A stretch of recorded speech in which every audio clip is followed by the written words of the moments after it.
fans, and welcome to another episode of Football Manager Therapy. I'm your host, Jebaroo, and this week I'm joined by, well, no one. No one's here. We've got a bit of a red injury in the FM team. Big red injury list. Need to get some new physios in. I don't know, I'm not sure. But yeah, send your well wishes to Kev, Callum and Rich. Actually, even more so for Rich. Apparently Rich is training to be in Gladiators. He was that impressed by the first episode. He wants to run up that Travelator as soon as possible. So, what are we going to do an episode with just me? Am I just going to rant about Morecambe and how they're rather inconsistent and how I lost 16 games in a row that one time?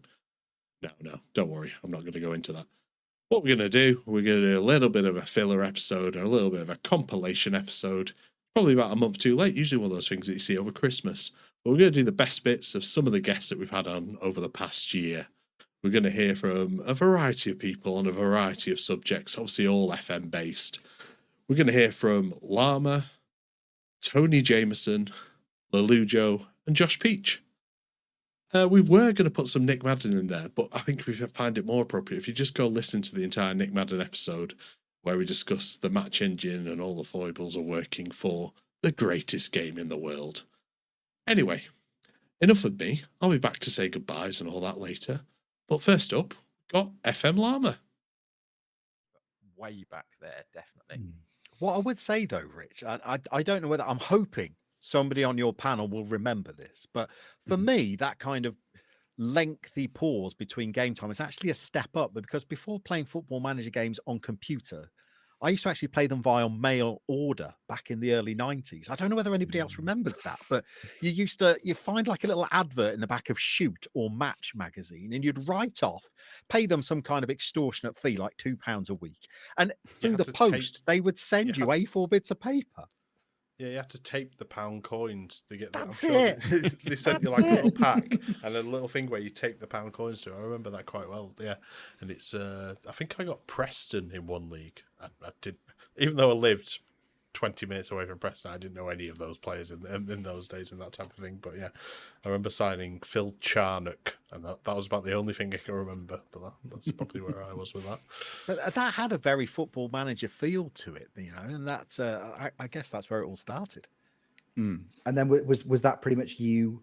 I mean, how long after the first experiences? Because I think most people you talk to about their experiences with FM is there's early experiences. I was exactly the same as yourself. I was, I think it was Championship Manager 3, cousin's computer, played it very, very occasionally. I was like, oh, this is okay. And then it's a little bit further down the line. It's kind of those Champ Mano 102s, and it's moving forwards from there. That's when the kind of the addiction really, really, really starts to kick in. Were you hooked early doors, or was it just more of a slow burner for you? No, pretty much from that. So I played other kind of management simulation games. There was one on I think it was on the Commodore 64 called Manchester United in Europe that I started with. I had that. Yes, as soon as Football Manager arrived in my life, that was it. And I made the decision kind of at the age of about 12 or 13 to sacrifice life prospects and education just to pursue a Football Manager career. I decided to pass on both my GCSEs, A-levels and degree in order just to manage various teams around European football.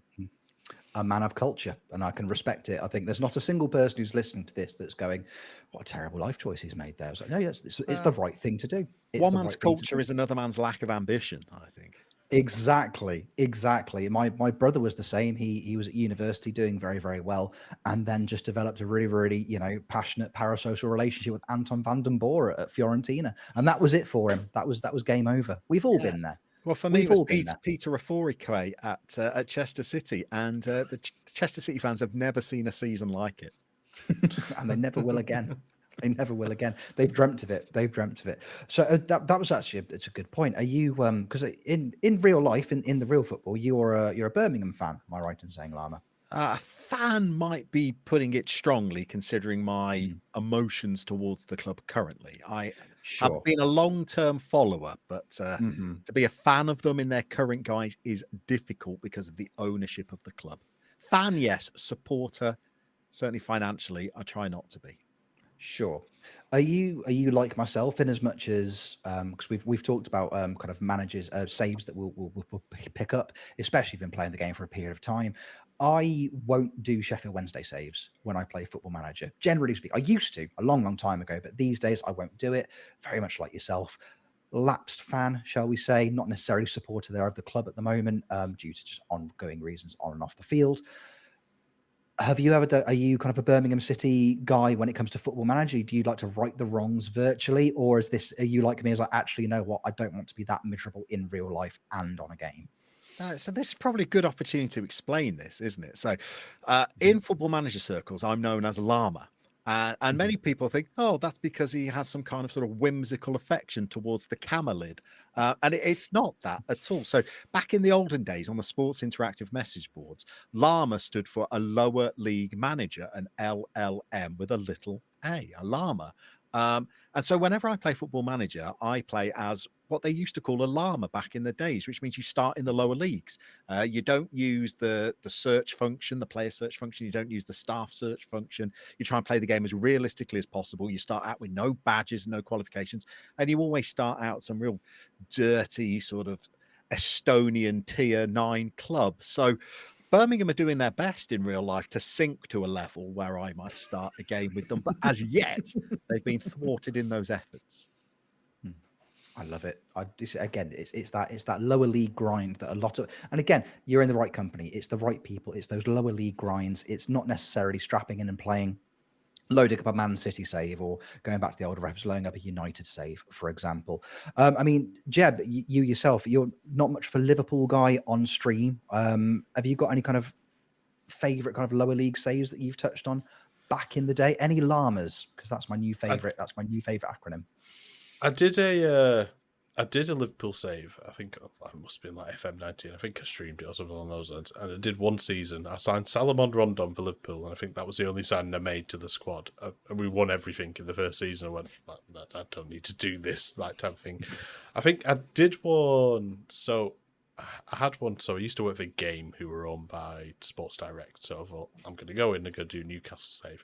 Mike Ashley sacked me after 3 months. So I dropped down and I took over Peterborough.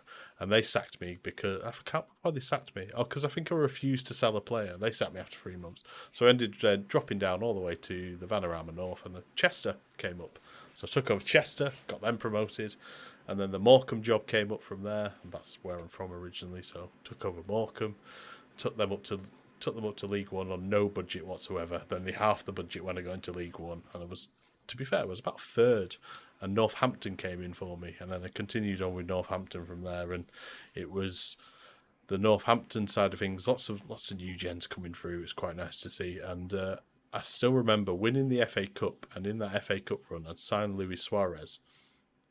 But I'd signed him too late to register him for the league. So he didn't play in the league. He played exclusively in the FA Cup. He was 38 years old, and he scored the winner in the final against Everton. It was just beautiful, like just taking Northampton from up there. And it was like Morecambe, I think I left them in third, and Joey Barton took over after me. And he genuinely lost every game for the rest of the season, and they got relegated. And it was just like, it's almost perfect to see someone like Joey Barton just fail that way.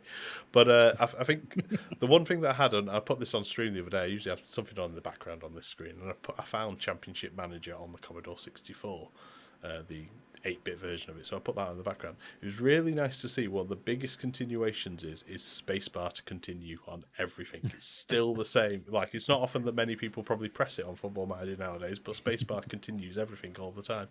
And the one thing I always remember from Championship Manager 2 is Clive Tildesley, long ball, looking for the flick on, just those awful commentary bits that were on there, but I'd love to hear them again as well. I don't know about you, Llama.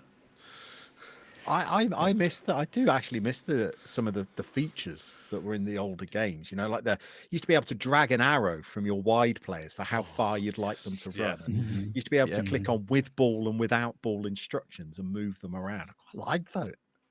Well, I went into Rich's stream last night as we were recording, and he was doing the 98-99 database, and I said in his stream, it just doesn't feel right unless you're just looking at the commentary, Rich. It just, what's gone on?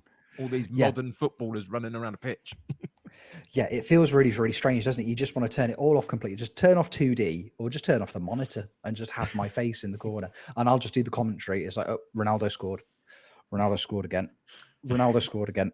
Oh, now Baggio has scored. Yeah, and just do that for the whole time, because that feels like the authentic FM experience. It's those little sound clips, though. So, as I say, bring back the yellow arrows and bring back sound clips. I think those would be two welcome additions to the next installment of FM.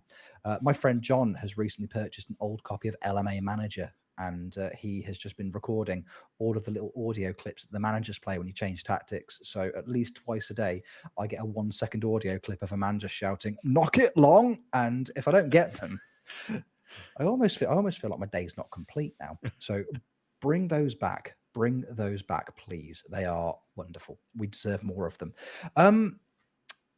Llama, in terms of your, as I say, you're a lifer when it comes to the Chat Manager series. When it comes to FM, you're one of us. You are a man of the people, as I say, a man of impeccable culture and taste. In terms of, I mean, it's fast forwarding, I suppose, a little bit. In terms of your kind of content creation journey based around Football Manager, what were the kind of what was the catalyst for you saying at this point, I rather than just as somebody who enjoys the game, what's the catalyst for you thinking I would like to now get in front of a camera and start producing content of my own based around this series? What was the thought process there? I'm not really sure, to be honest. There certainly wasn't a day where I woke up and thought, you know what, I've had a dream. It certainly wasn't like that. I'd actually been YouTubing for about 3 years before I did any Football Manager content. I had like an educational channel, still do. So, I was already familiar with YouTube.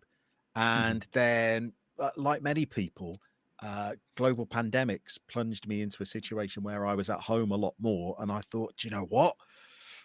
Let's give it a go. Let's just see what it's like. So I started, and it went okay, and it's just kind of continued from there.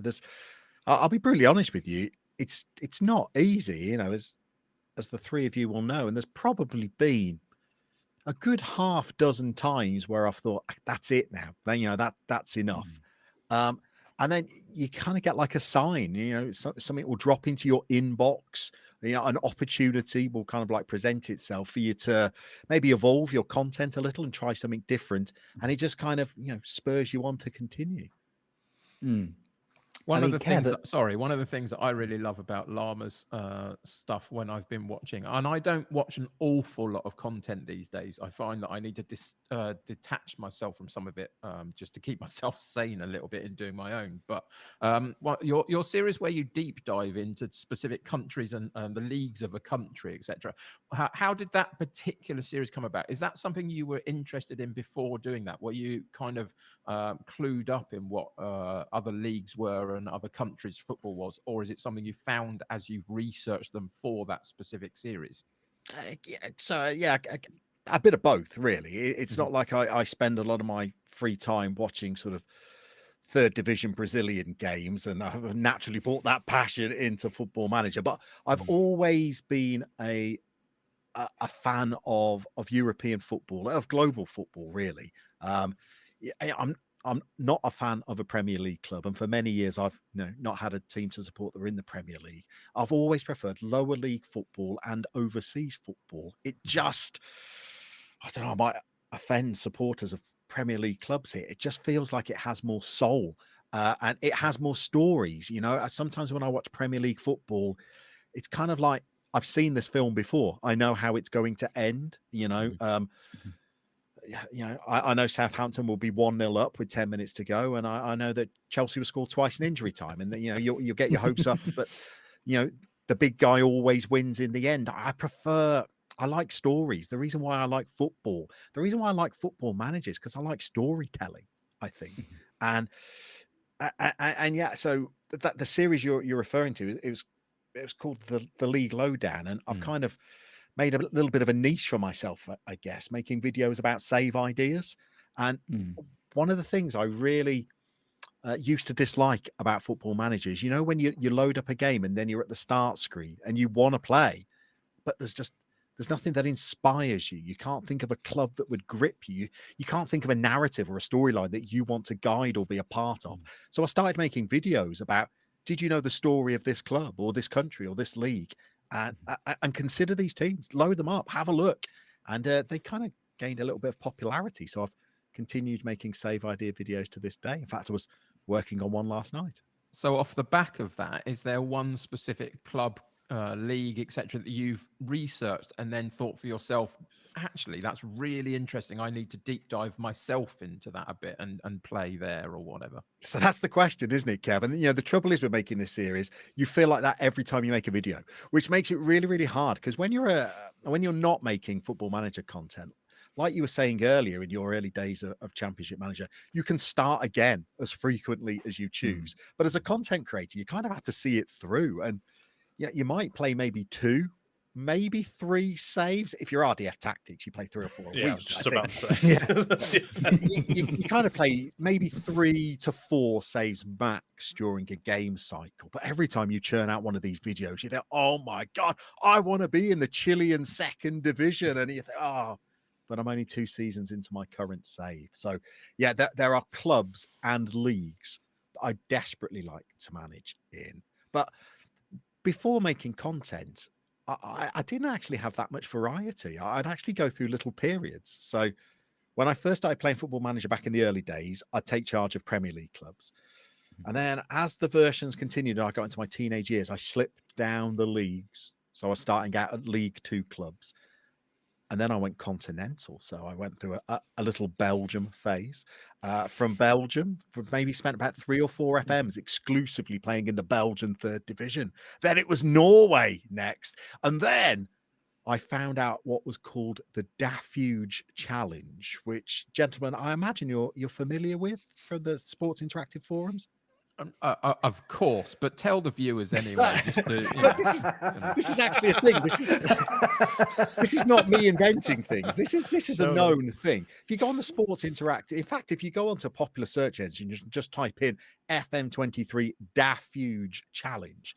It's something that they run on the forums every year, where you simulate the first season of Football Manager, and you take charge of one of the clubs that's kind of promoted by the AI to the bottom league of the nation that you're playing in. And so basically, before making Football Manager content, the last 8 years of my life, rather than focusing on family and career, has just been focused on simming through one season of Football Manager and taking charge of newly promoted sides. Is it something I'm proud of? Yes, it is. Oh, just realised I've got to do those filler bits that they do like on the American podcast. Wasn't it great to hear from Llama again? Wasn't it great? Hopefully we see him again soon. Anyway, next up, we got lollujo. We talked to him about several things, and a surprising line comes up towards the end. Enjoy it. Also mentioned your autism diagnosis, which has happened quite late in your life. Rich, who sadly not with us today, he's also had an autism diagnosis quite late in life as well. How's that affected you? Has that brought more clarity to how the brain works, etc.? Is that, I think that's almost what you've said as well previously. Yeah, kinda. I mean, it's one of those things where I'd kind of self-diagnosed myself years ago and always assumed that I was, and kind of built the lifestyle that helped me the most long before I got the diagnosis. I've kind of done it the opposite way around to what a lot of people do it. So I am definitely one of those autistic people who always struggled having a proper job, always struggle. I am very, I have quite strong demand avoidance.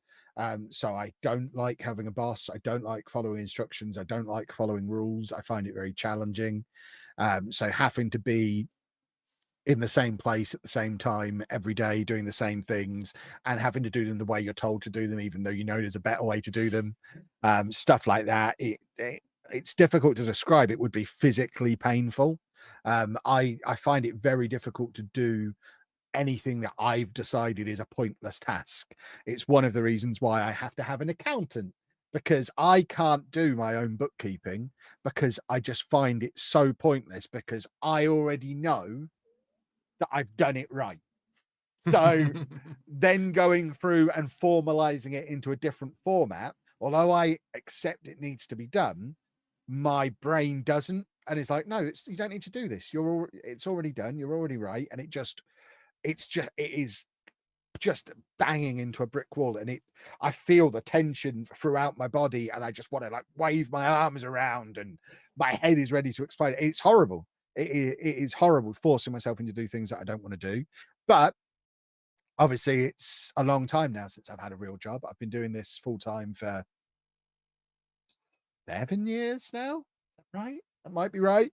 And I basically set my own schedule. I work out of my own environment that is perfectly set up for me. It looks like absolute chaos to anybody else, but it's just got all of my things around me, my football things, my wrestling things, my wonderful collection of fugglers that I have around the room, my wrestling figures. I've got an air conditioner on one side of me and a fan on the other because I don't like to be too warm. Everything is set up exactly how I want it. I work when I want. I work on what I want when I want. I do it in my own little place, and I don't have to answer to anybody. And just having those things set up in my life means that on a day-to-day basis, it's all pretty easy to handle. I avoid situations that I know are problematic. Like I wouldn't wander around it's weird because I love somewhere like Insomnia, but I wouldn't wander around a shopping center on a Saturday afternoon. I love going to Comic-Con, but I would never go there on Saturday when it's really, really busy. Yeah. I go Friday afternoon, I go Sunday afternoon. I avoid the really, really busy times. So I know the kind of things that cause me problems and I avoid them. And I realize I'm very, very lucky to be in a position to be able to do that, because most people in my situation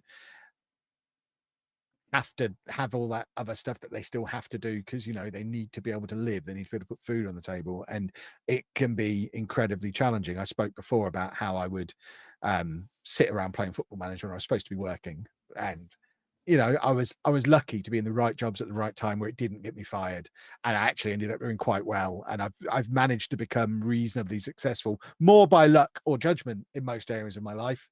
I just have this frustrating habit of just kind of falling on my feet and things kind of working out for me. And I realize I'm very, very lucky. But yeah, it's getting back to the question.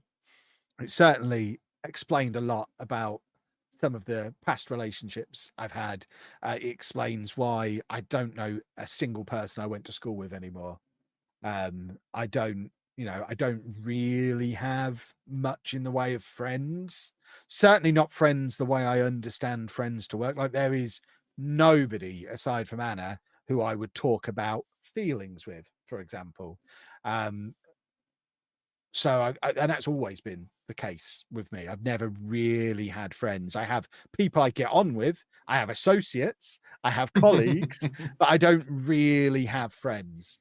And I've spoke before about the fact that my marriage didn't work out because it didn't work out. I've lucked out massively with Anna because I met her and she already had an 8-year-old autistic son, so she was already used to making huge accommodations for an autistic person in her life. And it just so happened that a lot of the accommodations she was already making for him, I slotted into very nicely. And that kind of worked out. So she understands and doesn't get upset if I, like, EAFC came out on Friday. I've spent most of my time since we got back from Great Yarmouth on Friday sat in my office playing it, and she understands that I'm going to do that because for a few days I'm going to be really obsessive about it. I'm going to spend too much money on packs, and then I'm going to drop it like a stone when I lose interest in it again, because that's what I do. And she's seen that cycle go through multiple times over the time that she's known me. Whereas someone who didn't really understand my brain would maybe be quite put out that I've spent the whole weekend in my office playing a football game and not spent any time with them. But she knows we'll spend a lot of time together next week at Disneyland. And it all kind of balances out. So yeah, I've been very lucky that I've not had to have difficult conversations with work about making accommodations for me. I don't feel like, I mean, I imagine I probably would qualify for it, but I haven't felt the need to apply for things like PIP or anything like that and go through that process, because financially I'm fine. I don't need the extra support or anything like that. So yeah, I've not had to experience any of the downsides, and I don't know. I've got the superpower flavor of autism, I guess, that allows me to do stuff like make 3,000 YouTube videos over the course of however many years, upload every day without fail, because that's what I do. I mean, there was the Out of Context Football Manager Twitter account put a thing out over the weekend asking who your favorite content creator is, and the amount of people when they mentioned me would also use the word consistency, because I am the guy who is going to put a video out every day. Every day you're going to get a video from me without fail, and it doesn't matter what else is going on. I mean, this month I'm literally, as we're recording this, I'm going to watch the North London Derby afterwards, and I'm going to go live on Twitch because I need to record all of next week's videos. I'm in Disneyland. I've got nothing ready. I'm going to stream for like 8 hours today. I'm going to record 5 videos, and they're going to come out. Normal people would be like, I'm going to miss a few days. I'm on holiday. Yeah. That would physically hurt me to do that. And I know it's fine. I know it would be okay. I know the audience aren't going anywhere, but at the same time, it's more for my benefit than theirs that I don't want to miss a day, because the anxiety that I'll feel through not having that 4 o'clock video drop and having the routine of going in to check in the comments, and I'd just rather do it. I'd rather get it done and just be in my comfort zone of knowing there's a video coming out that day. I find it fascinating. I genuinely do. I find it fascinating. I find the mind fascinating. I find the fact that you've used the word lucky so many times there, but you've made your own luck, Kev. Like through the way you built yourself, most people wouldn't do that. Most people would have given up at the very early stages. That's part of the luck, though, because the flavor of autism that I've got, obviously autism is a spectrum, it presents differently in every person, but the version that I've got means that giving up was never an option. It never even crossed my mind. The thought of it's why I was able to do a 50-hour world record stream. The idea of giving up, if I set my mind to do something, I'm going to do that thing, even if it's at the detriment to my own health or safety or well-being or financial or relationship or whatever it might be. If I've decided I'm going to do it, I'm going to do it. So, yeah, I guess for a neurotypical brain, maybe that is determination. Maybe that is a positive character trait. For me, it's just I'm lucky that I've decided I'm going to do the right things, because I might have decided that I really want to try that heroin. That sounds really nice. I'm lucky that the thing that I decided I wanted to do has been quite good. I did not see it coming there, Kev. There you go. There's a clip for this week. Yeah. Right? I'm also lucky that I have that never give up trait, because I could just as easily have the as soon as anything gets hard, I crumble trait. So a lot of it is luck. It's just taking the hand that you're dealt and making the best of it. And it took me, I mean, how old am I now? I was like 33, 34 when I started YouTube. So I spent a long time kind of floundering around, never holding down a job for more than a couple of years. Like I say, failed marriage, failed relationships, loads of debt. I even now I still don't own a house because of the financial mess I got myself into in my 20s. I made a lot of mistakes and had a lot of things go very wrong. And then luckily I fell into the thing that fitted my brain. And that is, no matter what it might look like to anyone else looking in, it really was luck to be in the right place at the right time. Because if I'd have decided to do it 5 years earlier, it didn't exist. 5 years later, I don't get into it. So there's so much of it that's luck. Yeah, it may be luck, but it's fantastic the work that you've done, and I think to bring awareness as well, really more to anything else. I mean, particularly on some of your channels as well, the stuff with Andy that you covered off, and then obviously on your own diagnosis as well. It is inspirational. It does get the praise it deserves from a lot of people. I know Rich is a big fan just because of that, because he's got similar neurodivergence. It's amazing the work you've done. And I think on behalf of everyone, thank you. And like, you do have some friends out there. I guess we might be associates or colleagues, but you've always got friends at the FMT pod. Hello, it's me again. Definitely not recording these all in a row at all the same time. Definitely not. Definitely not. Yeah, so don't do drugs. I think that's the important thing from that lollujo chat. I think he was very clear on that. He didn't try the drugs, and it's gone really well for him. Anyway, next up, we've got the king of TikTok, the king of multi-streaming himself, Josh Peach, and he talks to us about YouTube, TikTok, all the world of content creation. Enjoy. In terms of the content that you make, you said earlier you are busy. You do a lot, content creation and based around just football in general. Not just limited to Football Manager, but I suppose we'll talk a little bit more in depth about that later. You're on all the, as we talked about earlier, you're on all the platforms. You stream on Twitch. You're creating YouTube videos. You're incredibly active on sites like TikTok. Of the two main kind of content streaming platforms, or putting the longer form videos out there, or the longer form content creation, of the Twitches and the YouTubes, is there one of those that you kind of have a preference towards in terms of what it is that you do? 100%. I would, if you gave me YouTube or Twitch and I can only do one for the rest of my life, I'm doing Twitch all day long, because the interaction with people is the reason that I started it in the first place, and it's still the reason I do it now. Like, YouTube is great, and I love putting together that really polished, packaged video that you put up there, and then people can go and find at any point, and they jump in the comments and they share it with their friends and that stuff. But having that instant reaction, so when your right back puts one in your own net from 40 yards out and everyone else is laughing at you, that I love. Like, to know that I've made someone else laugh at my misfortune, absolutely fine. That's okay. Whereas you don't really get that with YouTube. Even if things go horribly wrong, at that point in time, you're the one person sitting there reacting to it, and you know that you've got to edit it in a way to make it most effective and get the emotion out afterwards, which is sometimes really difficult to do. Which, like, I find a lot, as you said, mentioned the TikToks, there are funny things which happen on my streams, and that's what make up a lot of my TikTok content. I'm not saying that's me being really funny, I'm saying that's the game being funny at me. But making that into a funnier moment to put onto a different platform after it's happened is sometimes really difficult, because at that moment you remember, this moment is so funny. I remember when, I don't know, we couldn't sign a player for £1 because we were so broke, and in the stream it's hilarious, and then you go to do it on TikTok and you're like, it's actually not funny at all. I don't know why we were all laughing about it, but it's all the build up. You've had 45 minutes of pre-chat of who can we sign, and you get to that point, you've nailed your target, this is the guy, and you've got £0 in the account, and actually you look and you're £405 million in debt as Kingsland Town in the National League North, and it's gone horribly wrong.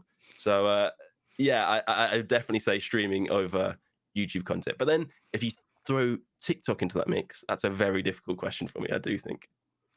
Oh, that's interesting. So TikTok is a more recent phenomenon, I guess. So we'll talk a little bit more about that in just a second. But one of the things I wanted to catch up on was, so you originally said that you've seen a lollujo video in the past, you saw a workspace one way back in the day, and then you watched Dr. Benji stream and heard people asking the question about how you do it and all that stuff. So which came first for you? Did you put a video out, or did you put a live stream out first? What was the first interaction with content? So with content, I've made YouTube videos like away from Football Manager since I was like 12, 13. There are some horrific videos on YouTube of young Peachy. If you can find them, hats off to you, but they are horrendous. And they're still there because I can't get into the account to take them down. So I do know where they are, but please don't try and find them. So when it came to Football Manager, though, when we got through to lockdown, it was a live stream that happened first, because I thought that would be, as I said, the straight away, the instant interaction was kind of what I wanted to try, because I always like trying new things. Like we mentioned before the pre-record, we might talk about it in a bit. I really want to start a podcast. I don't know where that leads, but I'm just going to keep talking it and manifest it, and eventually it'll happen. And that's why I started TikTok and why I started streaming. So the streams was just, I've watched someone else do it. I've never done that before. Let's see how it goes, and we'll give it a go that way. So that's fantastic. And then TikTok comes out of that. Is that just because you've got the skill set, I guess, just to make very quick little snippet things and chuck it out there. Because for me personally, when I was thinking of transitioning from YouTube to Twitch a little while ago, because I thought I was going to be better at streaming than I was at video making, was my issue in that sense. The thought of then editing little things together and putting them in a snappy way and chucking them on TikTok, I can't get my head around it. It's not my skill set somehow, so I've never done it. But how did that come about then, from the streams and the YouTubes into TikTok? So I've only been uploading on TikTok for just over a year now. So the love of TikTok as a platform kind of formed at work, and I, through my current job now, my one previous, I make a lot of like short form content in terms of football, and it's probably my favorite type of editing in general. Like, I think that again now comes into the FM as well. But I kind of, because I had the bug of it like away from FM, eventually it crept in, and I was like, is there a way that I can do this for Football Manager? Because I always, it's the same thing with the podcast. I kind of go through these stages where I just say, oh, I wish I could make TikToks. I wish I could do that. And eventually it will just get to a point where I'm like, oh, just do it. Like, stop talking about it. Just do it. And it got to that point. I made one straight away about a regen name called Mike Crotch. And that was the first one. And I remember like it didn't do very well to start with, and I didn't expect it to. I didn't know if the audience was there. And the next day I woke up and had 20k views, and I was like, okay, maybe the audience is out there for Football Manager if TikTok can kind of put my videos in front of the right people. And it went massive. I don't really know how it's happened, but it's gone pretty well. Yeah. No, it absolutely is. And as you say, I think a lot of the time, like, you know, for example, we do it. I say we. Jeb does it for us. So, you know, we've got some YouTube shorts out there. We have a TikTok channel, which is it's in the Linktree link in our description for pod. Jebaru is completely in charge of that, because he is very, very good at identifying those moments. Because I think that's the hardest thing to do, because sometimes, as you say, something will happen on stream and it's brilliant and it's one of the highlights of your day, but there's 45 minutes of context to it that's happened before that doesn't come across in a 10, 15 second video. So it's difficult. But Jebaru is very, very good at picking up on those moments when they happen. And just they go up on TikTok or they go up on YouTube Shorts, kind of, if it's, you know, in at the same time as the episodes go up, and he's brilliant at it. And he's really, really good at putting them all together. In terms of when you're streaming, if something happened, how good are you at identifying something that's happened over the course of a stream, for example? When these things happen, is there like there's a little light goes on in the back of your mind, go, right, this is the moment, let's just make a quick note of how long into the stream we are here, because this is going to be the next TikTok upload? Or are you always on when it comes to like looking out for those moments? Or does it kind of, you close the stream down, go, oh, actually there's something good happened today, I reckon that might be some legs to it? But how does it work for you in terms of that process? It's a bit of both, really. I wish I was a lot better at identifying the moments as they happen. I've got like this like electronic pad here where I try and write things down really quickly if something happens on a stream, or I've got like a clip button on my stream deck to try and clip things, and then at least it gives me a rough reminder of where it was so I can go back and figure it out. But I often get to the end of the stream, as you say, and think, oh no, there's two things happened today and I don't know where they are. So I then have to go through and try and figure out where they are. And the annoying thing is, I find it, especially with TikTok over every other platform, is that it's so, how do I describe it? Inconsistent in a way, or difficult to figure out what is going to work and what isn't. Sometimes I make one and I'm like, yeah, this is that I think this could do well. I'm going to put all my eggs in this basket. I'm going to spend longer on this one than normal, and it'll flop. And then you'll have one where it's like an okay moment. You think, yeah, it's quite funny, but it's okay. And then you put it out and it, like, out of nowhere, everybody share it, goes massive. And you're like, how has that happened? I've literally spent 10 minutes on this one. The one I've just spent 8 hours on editing 2 legs of a Champions League semi-final together. Why are we not looking at that one, lads? What's going on there? So yeah, it's weird to know which one's going to do well, which then makes it a little bit harder to identify which parts I actually want to keep of a stream and which ones I don't. So No, which makes a lot of sense. Makes a lot of sense. Like I say, we're lucky that we have a Jebbaroo because he's so good at Big picking up, those moments. Big up, Jeb. He's in the Isle of Man filming pool again. It wasn't an excuse last week, Callum. We promise it wasn't an excuse. He is actually there. No, this is the thing, we're lucky that we have him because, like I say, it's like he sometimes just doesn't even tell us that he's doing it.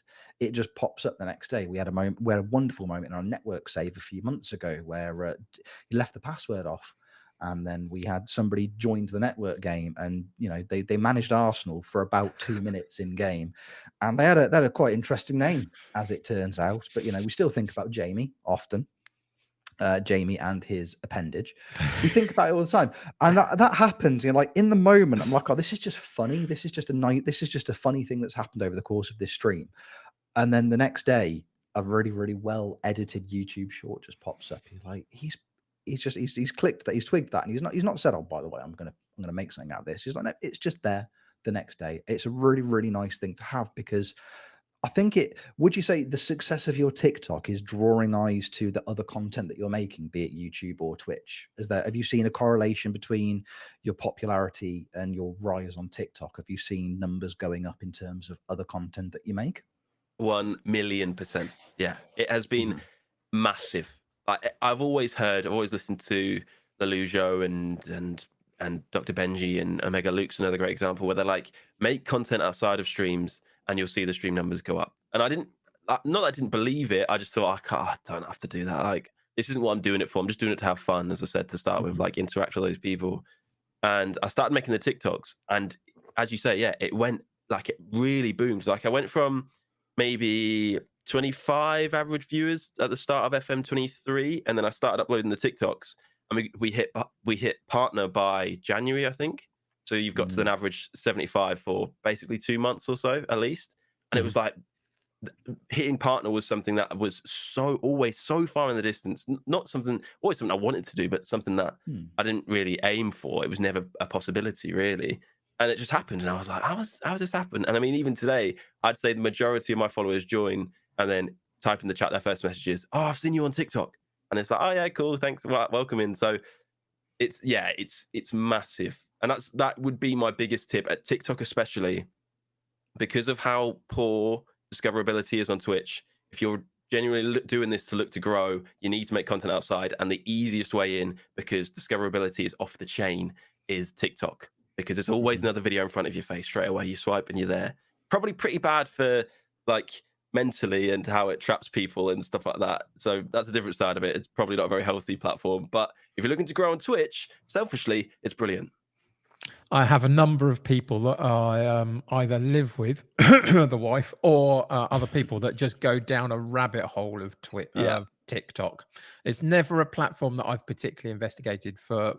I prefer slightly longer content, I guess, for myself. But the amount of stuff you just turn around and say what you're watching. She goes, I've no idea, but I'm about 70 videos in, and this is some random weird thing, but it's kind of interesting, Yeah. This is it. It's brilliant. Like again, that people in my household also, my wife, very, very interested in it, and my kids as well. They love it because it's the attention span thing. Like it's like, right, here's a 15-second video, or here's a 10-second video. Right, here's another one. Here's another one. Here's another one. Here's another one. And it's incredible. It's absolutely incredible. And because I'm of a generation, my initial response to it was like, oh, I'm not learning about another social media app. How dare you? Whereas now I'm like, oh, it's probably the kind of thing that probably need to start paying a little bit more attention to, because it is now one of the biggest social media platforms in the world. And I'm very slow, basically, that I'm slowly becoming my dad. I think that's the problem. I'm just refusing to believe it. To the point I do jokes on stage about it. It's and I just come across like a really, really miserable old man, which is weird considering I'm 24. There's something I wanted to clarify here with Josh was so you said earlier about YouTube and the difference between YouTube and streaming as to why you would prefer to be a streamer over a YouTuber if you had to pick one, but then TikTok becomes another thing in the mix of what would I prefer to do. So the one thing that I'd like to understand a little bit, because I've done YouTube and I've done streaming at different points, and I relate to the thought of the immediate thing of being a streamer is the key for me. over the fact you put something on the internet and somebody might find it at some point. Do you have any sense of who your community is or your viewership is on TikTok, or is it kind of even more so just numbers compared to even what YouTube is, and then over streaming being the one where you can identify everything, if that makes sense? How does that work? It's a good point, to be fair. I suppose I don't really. It is just numbers. I mean, like, you always get your analytics and stuff like that. But I think the reason why it intrigues me a little bit more than a YouTube and a Twitch is because, like, that the build of the platform is so different, where the barrier to entry of creation is so low compared to, like, especially YouTube now and Twitch to a certain extent, where you've got people spending millions of pounds on YouTube videos. Like, the top people we're talking, like, they're spending so much money to capture your attention, and this is it. This is where we are. And they always say, like, your thumbnail and your title is more sometimes more important than your content, because people have got to get into the video and start watching it. Whereas you don't have that on TikTok. You've got to make that impression from the minute they swipe down, and they know that if they don't connect with your video within that first half a second, say, like, it generally could be that short, but they've got another one below waiting for them. And if they don't connect that one, they go again, they go again, they go again. So I find that almost capturing someone's attention, and you're like, oh, what's this? I find that part of it fascinating, because the next video is so easily accessible, and you haven't got long to keep them in there. And especially now, TikTok itself as a platform is trying to push people to make longer than 1 minute videos. So to get someone in and then continue watching for a minute on a platform where it's famous for the most viral video being 11 seconds long is such almost a challenge, I guess. I quite like, of thinking, right, if I can make you watch a minute and 10 seconds here, something worked. It's worked out. So I think that's why I like, and I also stream on TikTok as well. So I guess that's kind of cheating in a way to say that I take it instead of Twitch, because I still stream on there as well. So I feel like that was very geeky, by the way. So apologies for people who don't want to hear that much about how it works. We like this is what we're here for. This is what we're here for. Let it all out, man. Let it all out. You're among friends. It's okay. It's okay to nerd out over these kind of things. I mean, that again, that's really interesting to me, because I'm so removed isn't necessarily the right word, but because I'm just not as up to date with TikTok as a platform as I should be. Like, I didn't know there was the option of the longer videos. I thought, the fact that it's short form, like, I thought that's the hook. It's short videos, bam, bam, bam, bam, bam, bam. Like, it's engaging, short form engaging content, and you just carry on. I didn't realize that the longer form videos were an option on there. It ruins one of my bits when I gig, because I ask people if they use TikTok, and they say yes, then you need to start talking about TV. And like, oh, for the people under 30 in the room, TV programs are like long form TikToks. They go on for about half an hour. Isn't being old funny? And now it's actually going to be a thing, and I'm furious, absolutely furious. In terms of your YouTube content, and I guess this slightly starts to segue us into kind of other things that you do. If there's one thing that you can say about a Josh Peach YouTube video, and again, this just translates into the TikTok content as well, is that your production values are second to none. They are exceptionally good, like, to the point where I've spent a bit of my morning this morning watching the Barcelona and Real Madrid in the Premier League. The quality of production in that video and the values are sensational, and the only real comparison that you have, in my mind, not even the fact that it's based around FM content, is when you watch significantly bigger YouTube creators or your YouTube content creators who hire professional editors to make the content for them. They're like, right, here's the idea, I'm going to film it, here's the raw footage, please make this look beautiful. And you do that, and it's your idea, and it's your editing, and that's all you. Like, just in general, mate, hats off. It's absolutely fantastic. Thank you. I know in terms of what you do for a living, like I say, this is kind of a bit of a segue into that. Is there a little element of that where it's like, you know what, I'm gonna flex a new thing that I've learned this week. I'm gonna flex some new techniques that I know, and I'm also going to apply it to my YouTube. Do you think the production values that you bring to that is that something that you strive to do every video? Do do you feel like, given what you do for a living, you could ever phone it in, or is it every video in terms of the production, it has to be the best that it can possibly be? Well, thank you. Firstly, that's very kind. You didn't have to say that. I kind of feel like I'm cheating in a way because, as you say, I am literally a professional editor. So I'm the person who has to sit in front of camera, and then I know when I'm filming it, all right, I'm going to put this cut in here to make this do this and stuff like that. So it's probably cheating in a way, even though I don't send it to anyone else. I would say that my YouTube videos don't go as far as what I would do in a day-to-day video for like my actual job. I wouldn't.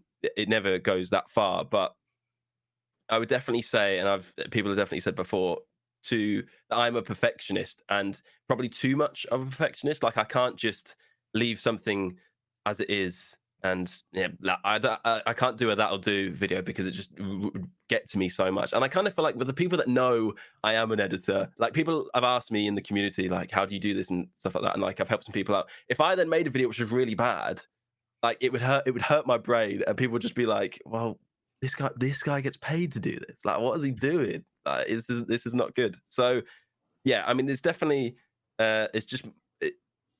As I said, I love creating videos and creating content, which is why I do so much. And YouTube's kind of something that I've revisited recently. I think I've only made, since FM24, I've made like one Let's Play series, like 8 videos. And then, as you said about the experiment, a couple of experiment videos. And I think that's kind of where I want to go.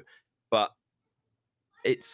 I'm trying to think at the moment to make videos on YouTube about Football Manager without having Football Manager actually in them, if you know what I mean. That's kind of my game at the moment with myself. So I did like a top 10 teams of who to manage at the start, and you don't see any clip, any screenshot or anything of Football Manager in that whole video. Yeah, it's about Football Manager, and it's one of my best videos in terms of views since I came back. And the same with the Barcelona Real Madrid one. It has screenshots of Football Manager, but you never see my face in the corner and Football Manager as the full screen throughout the whole video, because I always want to make it that you're watching me present to you my experiment rather than you living it with me. I don't know. It may probably wrong. People probably want to see themselves like as it goes through, and a nice methodical way of looking at things. Whereas I'm like bang, bang, bang, bang, bang, bang, bang, bang. Like Lewandowski is top goal scorer. Then they signed Calvert-Lewin, and then they finished 8th, and it went wrong. And then De Zerbi's managing Real Madrid. So it's like bang, bang, bang, bang, bang. So almost making lots of short form videos into one long form, because I think short form editing is what I'm best at. So. I don't really know if that made sense, but that's amazing. I mean, fascinating stuff there from Josh. Nothing's different here. Nothing's different at all. Don't worry. Everything's exactly the same. It's just one of those little filler bits where I have to talk. It's the last one, though. You could say the headline event. It's the former host, Tony Jameson. We actually talked to him about the therapy side of Football Manager therapy. Okay. Now, I am conscious we've been recording for a little while. I can't remember how much preamble there was after I first hit record, so we're just going to roll with it, if I'm honest with you, because I'm just having a nice time. This is just a nice way to spend a Sunday morning. One of the last things we kind of wanted to do with you, mate, is, the podcast is called Football Manager Therapy. Let's be, it was massively beneficial to you and Matt during the pandemic times. That was great. And what we don't want to do is kind of just shy away. We don't want to forget that aspect of what we kind of try and do, especially when we're talking to friends or talking to guests. So I suppose our next question for you, Tony, how are you, mate? How's it going? Just outside of Segundo Volantes and stand-up comedies. Well, I am in therapy now, so I suppose that is really sort of has gone full circle a little bit. Again, we talk about Tony Dharma's predicting things. That very much was the situation when Matt and I started the podcast. We were like, right, we need this as sort of some sort of semblance and balance to reality, which was going on at the time with the escapism and everything. But yeah, I think it's been. I have treated the pandemic in a very opportunistic kind of way. I know there's a whole lot of rubbish that happened with the pandemic, and people obviously really did struggle and lost a lot of things and lost a lot of people. I'm choosing to look at the opportunities that it created in terms of sitting and looking at people deciding upon whether they're in the right jobs, the right relationships, the right headspace. And I decided that I wasn't in the right headspace at all. I think it's a lot of time when you sit in the same four walls, and you can only really work out are you happy with how life is right now? Are you happy with your personality? Are you happy with everything that you've done? And I think that sometimes comedy was a nice way of covering up some of those feelings and those emotions that I had, because I just kept myself busy. And obviously during the pandemic, you weren't able to keep yourself busy because you couldn't do anything. And then, of course, add in a couple of young children as well, and it's just with a lack of sleep, you then go, well, okay, here is where we are. And I thought, you know what, it's probably time for a bit of self-care, I think, to be honest. And it got to a point where I was like, you know what, I think this is probably further down the line of just I'll have a bit of CBD and less coffee. Like, it was more a case of like, I need to probably get out and then talk to someone. So I made a phone call, well, what talking now, about 6 months ago, possibly, I think it was. And there was there's a charity in York, where I'm based, called Menfulness. I think they're a national charity as well, actually. There's certainly like the little groups, things like Andy's Man Club sort of style charity, and they were doing a free 6 sessions of therapy. And then I was like, oh, you know what, like let's have a little go at that. Let's try and go and have a conversation, because again, I know that like the NHS waiting list is like so long for people, and people are in a bad spot and aren't getting the help that they need. So what I would say is, if you're in that position and you are ready to go and seek some help, Google things, local charities close to your area, because there will be stuff that are there, and they have a bit of funding and stuff, and they might be able to get you in the system quicker than if you have to wait by the NHS. And again, that's in a privileged position of being able to afford to add it going forward, because it was 6 sessions for free. Then after that, it was like, right, you have to pay for each session. And I know obviously some people can't do that as well. But I said to Mrs. J, I was like, look, I've got a figure in my head of how much I'm willing to pay, and thankfully it turned out a lot less. And I was like, oh, cool.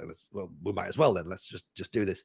And I feel as though it's benefited me. I think I certainly feel as though that I'm getting some of my thoughts and my feelings out. There's some stuff which I can improve upon and work upon. There's some stuff which I think I kind of, unfortunately, there's no budging on at all. And we've got to the point where it's like, oh, well, we either deal with that, or we burn on every single bridge that's ever come in. That's a difficult one to have to take. We've talked about aliens, which is weird. We've talked about so again, like, it's one of those things where it's like, she understands now that where I'm coming from, very much a case of like, I'm not a straightforward thinker. So I'm probably the most obvious case that she's got, but I also think I'm the most interesting case that she's got, because, as you all know, I just keep talking until someone stops me. So I start off with, I think this, and then we get over there. Like, you remember in The Office, the American Office, where Michael Scott delivers the meeting about planets, and it's like, but we started off about paper and how we use paper, and then how we looked at how other people use paper, and then how other people in different planets use paper, and then we started to work out how small we were. I've done that sort of thing almost, like, not word for word clearly, but I started off with one thing, and then we've ended up into universe chat, and she's just went, time's up. And I'm like, yeah, and it's not, but she's just like, just go. But yeah, but I mean, that's where we are. Like, I think overall, I'm pretty good. Overall. I'd say, like, on average week, 6 out of 10, 7 out of 10. I'll take that. The odd day I'm an 8, the odd day I'm a 9. But that's certainly better than it has been. And yeah, I think it's certainly working better now, and being open about it as well, and being like, right, this is where I am, and this is where my head's at the minute. But yeah, definitely getting the help is certainly a big improvement. And I would say as well to anyone else who's in the same situation, if you can get some help, go and get some help, and definitely open up and talk to people. And that's what we love about this podcast, and like sort of the Discord communities that we've all built. It's been driven on being open, being honest. Again, predominantly men not talking about this sort of stuff. We have to be open. We're of a generation. Obviously, not you young kids yourselves. Like, you're all in your 25s, But me, I'm 43. I'm of a generation that obviously didn't talk about that sort of stuff. It was all bottled up. And from the Northeast, you don't have things like feelings. We couldn't afford them, right? So we just we and it's like, now I'm looking around the world, going, well, yeah, I've got 2 young kids to look after. I need to be in a better position to give them the best I can give them. And so, right, take a bit of time off and go and do that. So that's where we're at. So that's really refreshing to hear, because, like I say, the most difficult thing can be talking about it. That can be one of the hardest things. It's been, I spoke last week about how I've been really struggling over the last kind of month or so, and it's being self-aware enough, because that's what I struggle with. I'm not self-aware enough to realize when I'm struggling. I just throw myself in stuff or try and distract myself with other things, which, and when you don't stop getting the enjoyment from the things that you should be getting enjoyment from, that in and of itself should be like a telltale sign. I was having a chat with my wife the other night, and she was talking about how it was about this time last month, I think, that I'm lucky enough, and we released the EP that I recorded last year down at Abbey Road.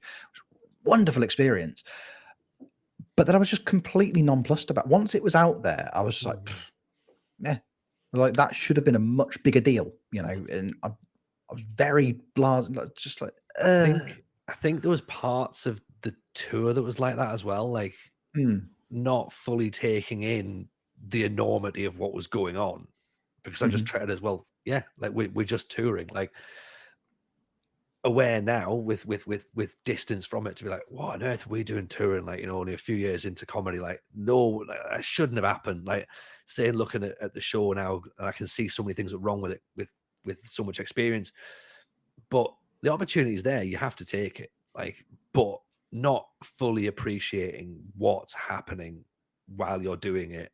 Like, the show itself, the record is like recorded in front of 300 people in Newcastle. Like, I've sold out a venue that's 300 people. I don't know 300 people, and I certainly don't know 300 people in the Northeast. Like, it's not like one of those, you get some comics who are known in their area, so it's their homecoming gig and everyone comes out for it. I'm not particularly popular with people like that. I keep people at Now there's a bit a of an arm's length. sound bite for our podcast. Yeah. I'm not There it particularly is. popular, but I'm not. Like, I've got a few close friends that I've got, right, and I've got some acquaintances and that sort, and I've got like colleagues and that sort of stuff. But I don't have, like, if I put a show on like now, like, I wouldn't be able to get a load of people to come straight away. I'd get some, but I wouldn't be. There's some people who are just so much more popular, like, and they have friends who are really, really supportive and all that sort of stuff, and they'll come and do stuff. And like, I think that is one of those things where I don't understand, and I've never considered just how big a deal a lot of this stuff is. Things with streaming, like getting into this, can be the best and worst thing for your brain, as well, as I'm sure you all understand this. Like, Dr. Stage can be brilliant. Dr. Stage covered up a lot of problems over the past few years, because I just go on stage and it'd be fine. And Mrs. J would be like, you can tell you've not had a gig for 3 days. You're a bit angsty. Like, that adrenaline's got to go somewhere. On stream, some people, and I've done it myself, and I'm sure we've all done it as well, we've jumped on and within seconds you shouldn't be there. You shouldn't be there. Like, this is not going to go well, right? And you just go, right, well, we'll just do what we do. And it's like, you almost feel compelled to do it. Okay. Now, hear a lot of words as well. I've said this openly a few times about the grind. Like, I've just got to grind this bit out. I've just got to, like, I'm struggling to get this extra bit done. I've just got to get that. I've got to get it done. Like, no, you don't. Once you realize you don't, because it's not your job, oh, it's so much easier. Like, stand-up comedy, when it was my job, was horrible. Stand-up comedy, when I had an extra job and then all my gigs were extra, meant stand-up comedy was so much more fun, because I could go, I could be myself. I wasn't putting pressure on myself to smash that gig to come back to pay the bills. I was just going, being myself, having fun, and getting invited back. Streaming is the same. Hardly any of us in the community space are full-time streamers. There's a reason for that. There's only a finite amount of people who can do this sort of thing.